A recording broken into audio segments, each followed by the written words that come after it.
Dear students, last time हमने calculation of resultant are की value calculate करने के लिए डेरिवेशन पढ़ा था,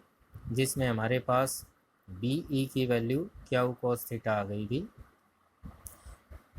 on putting the value of A B B C in equation 3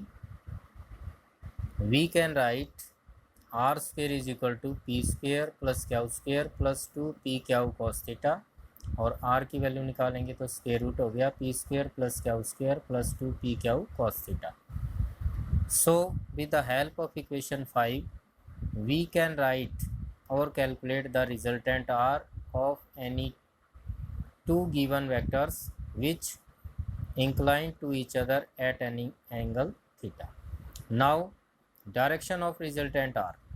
Let resultant r makes an angle beta with the given vector p, then from right angle triangle ACE we can write, तो देखिए triangle ACE कौन सी है आपकी ACE,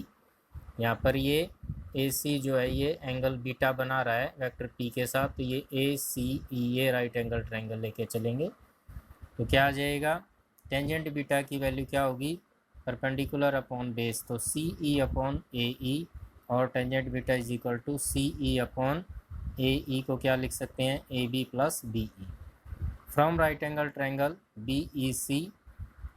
सी जो right angle triangle है ये B E सी, इससे इसी प्रकार कोस थीटा की वैल्यू निकाल लेंगे, सॉरी साइन थीटा, तो साइन थीटा की वैल्यू हमारे पास क्या आ गई C E upon B C, and C E की वैल्यू क्या आ गई बी सी साइन थीटा,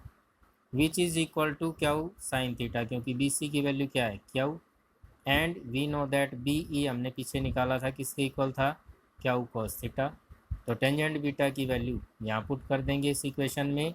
सी ई की वैल्यू क्या आ गई क्यू साइन थीटा, और ए बी की वैल्यू हमारे पास है पी, प्लस में बी ई की वैल्यू हमने निकाली हुई थी क्या है क्यू कॉस थीटा, तो टेंजेंट बीटा की डायरेक्शन निकालने के लिए आपके पास फार्मूला आ गया Q sine theta upon P plus Q cos theta. So with the help of equation this we get the direction of resultant R, तो ये बीटा की वैल्यू आ जाएगी यहाँ से जो कि टेंजेंट इनवर्स हो जाएगा उस तरफ, तो beta is equal to tangent inverse.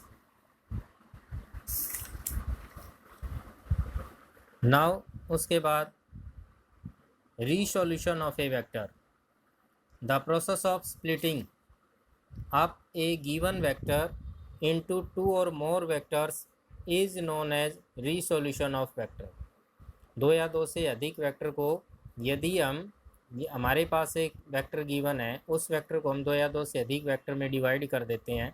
तो वो स्प्लिटिंग प्रोसेस रीसोल्यूशन कहलाती है।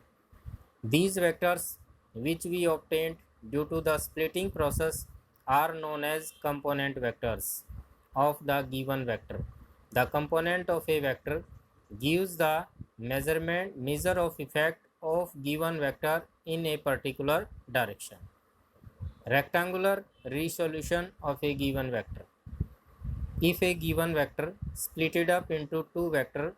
which are mutually perpendicular to each other, then this type of splitting is known as rectangular resolution of a vector in a plane। हमारे पास एक vector given है से vector are, उसको हमने दो कंपोनेंट वेक्टर में डिवाइड करना है, स्प्लिट करना है, एक अलोंग एक्स एक्सिस एक अलोंग वाई एक्सिस, तो ये जो प्रोसेस है इस प्रोसेस को हम यहाँ पर क्या कहते हैं rectangular resolution of a given vector, rectangular की फॉर्म में हो गया ये। Let Q R vector Q R be a given vector which is resolve into two mutually perpendicular vector से one along X axis and other along Y axis as shown in the figure. From R, draw RP and RQ, RP perpendicular on x-axis and RQ perpendicular on y-axis, such that OP is equal to x and OQ is equal to y. If unit vector I is a unit vector along x-axis and unit vector J is a unit vector along y-axis, then vector OP को क्या लिख सकते हैं magnitude into unit vector, तो x into unit vector i, और similarly vector OQ को क्या लिख सकते हैं y into unit vector j।